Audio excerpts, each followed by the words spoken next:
ऐसे गुरु को मेरा नमन है। जो अपने गुरु के चरणों को धो करके उस जल को अपने शरीर में धारण करते हैं, उनके सारे जो है पाप उसी समय नष्ट हो जाते हैं। कह रहे हैं गुरु से श्रेष्ठ कोई तत्व नहीं है और गुरु से श्रेष्ठ कोई तप नहीं है तथा गुरु से श्रेष्ठ कोई ज्ञान नहीं है। ऐसे गुरु के चरणों में मेरा नमन। यही आत्मा है, मुझे यह ज्ञान देने वाले गुरु को मेरा कोटि कोटि नमन।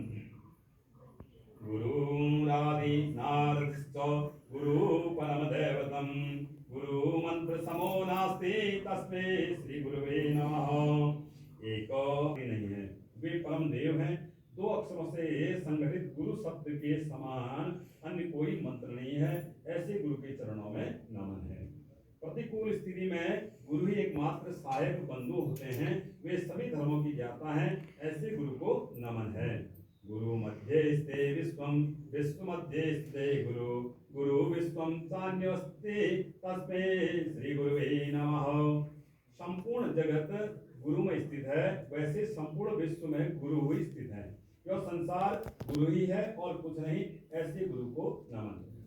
भवारण्य प्रविष्टस्य दिग्मोहन भ्रांत चेतस येन संधस्तं पंथा तस्मै श्री गुरुवे नमः।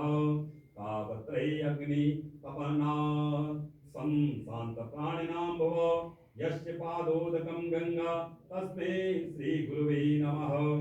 उन गुरु को नमन जो संसार रूपी जंगल में प्रविष्ट हुए भ्रांत चित्त के कारण दिग्भ्रांत व्यक्तियों को सन्मार्ग दिखाते हैं।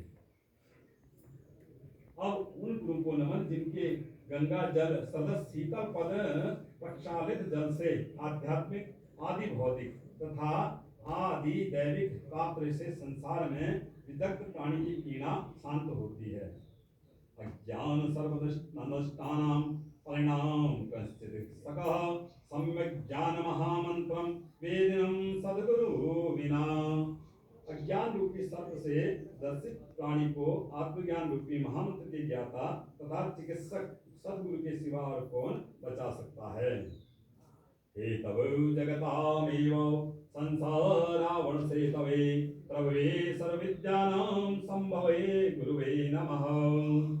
सूत सत के आगार संसार की दृष्टि का मूल हेतु संसार सागर को पार कराने वाले हेतु एवं सब प्रकार के ज्ञान के श्रोता शंभु सदस्य भगवान श्री के समान जो गुरु हैं उनको मेरा नमन। ध्यान मूलम गुरुर्मूर्ति पूजा मूलम गुरुर्पदम मंत्र मूलम गुरुर्वाक्यम मुक्ति मूलम गुरु कृपा। ध्यान का मूल है गुरु और गुरु की मूर्ति पूजा का मूल है।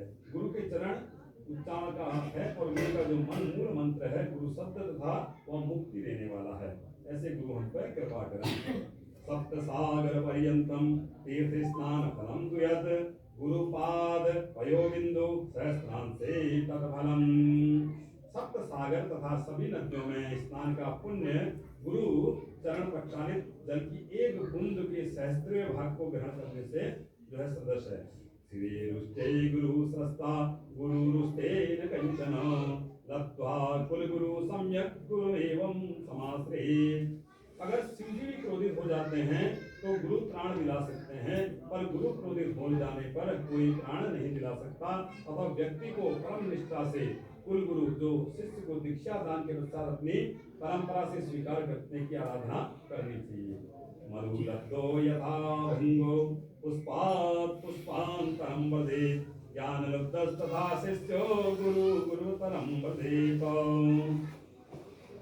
जैसे मधु पिपासी मधुमक्खी पुष्प दर पुष्प घूमती है, वैसे ही ज्ञान पिपासु शिष्य को विभिन्न गुरु के सन्निकट जाना चाहिए। इसमें कह रहे शिष्य में सदा ज्ञान की पिपासा होनी चाहिए। उसे विभिन्न गुरुओं की शरण में जाकर उनसे सभी प्रकार का ज्ञान प्राप्त करना चाहिए। इसका अर्थ उसे एक गुरु से प्राप्त ज्ञान को त्यागना नहीं चाहिए। कह रहे हैं अनेक प्रकार के ज्ञान से सन्मार्ग को अपनाना चाहिए। वंदे गुरु पद्वंदम वांगमानातीत गोचरम श्वेत रक्त प्रभाभिन्नम शिवशक्त्यात्मकं परम गुकारं च गुणातीतं गुकारं रूपवर्जितं गुणातीतं रूपं च यो दद्यात् स गुरु स्मृतः। उन गुरु चरणों को नमन, जो श्वेत तथा लाल वर्ण के मिश्रण से युक्त हैं। ये दोनों वर्ण क्रमशः शिव और शक्ति का प्रतिनिधित्व करते हैं, जो वाक मन एवं इंद्रियों से परे हैं। गुण सूचक जो उस गुणों से परे है तथा रूप का सूचक है जिसका कोई आकार नहीं है। गुरु ही उस अवस्था को बताता है जो गुण तथा आकार से परे है। शिवो साक्षात् दिवाहु हरिस्मृतः यो चतुर्वदनो ब्रह्म श्री गुरु कवितं प्रियो अयं मयान्तिलो भक्तो क्षया सागर सिद्धये यदनुग्रतो जंतो संसारमुक्तिभाव। हे प्रिय, गुरु तृतीय नेत्र से रहित शिव हैं, गुरु दो कर वाले विष्णु हैं तथा गुरु चार मुख से रहित ब्रह्मा हैं।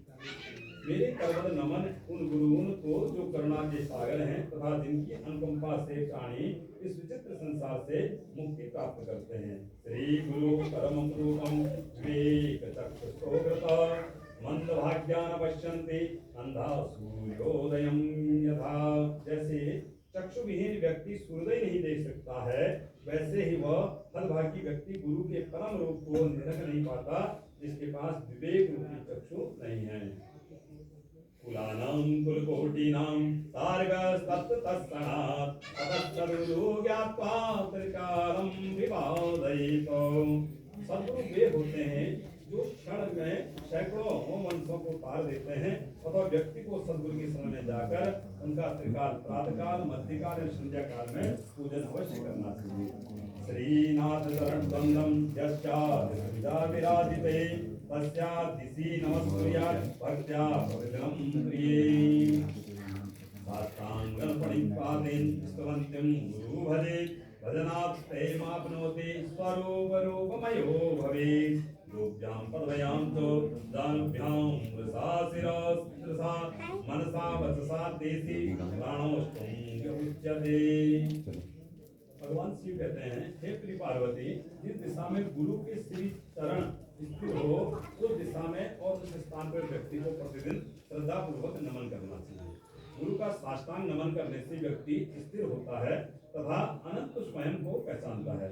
जब अपने पांव, घुटने, जंघाएं, हाथ, चक्षु, मस्तिष्क, मन तथा वाणी इन अष्टांगों को अर्पित कर गुरु के चरणों में शरण लेता है, वो ऐसा व्यक्ति जो है प्रणाम को साष्टांग प्रणाम कहा जाता है और वो व्यक्ति धन्य है। तस्य दिशे समस्तं देश नित्यं पृच्छतां कृते मधुरे प्रसूने जगत् यत भगवान गुरु चक्रवर्ती विश्वस्ते परनाटक नित्यसाक्षी। उस दिशा में अंजलि भर प्रफुल्लित पुष्पों को नित्य अर्पित करें जिस दिशा में जगत के आरंभ, अस्तित्व तथा विलय के शाश्वत साक्षात गुरुदेव का निवास है। अभयस्ते इमं दीर्घं कालं विमले व्याधिपदक दुष्करे प्राणायाम सतेरैके करणं दुःखादुःखे दुर्जे यस्मिन् भयुते विनश्यति बली वायु स्वयं तत्क्षणात् प्राप्तं तत्सह स्वभाव मनिषं सेवते चैक गुरु। अनेक प्राणायामों का अभ्यास करने तथा यौगिक क्रियाओं को करने से क्या लाभ, जो कठिन, लंबे, असाध्यता, कष्टदायक और जो ठीक से न करने पर रोग का कारण बन जाते हैं। व्यक्ति को गुरु की आराधना करके सहज अवस्था को प्राप्त करना चाहिए, जिससे वह अनियंत्रित श्वसन क्रिया का स्वयं शमन हो जाता है तथा शाश्वत आनंद की प्राप्ति होती है। ज्ञान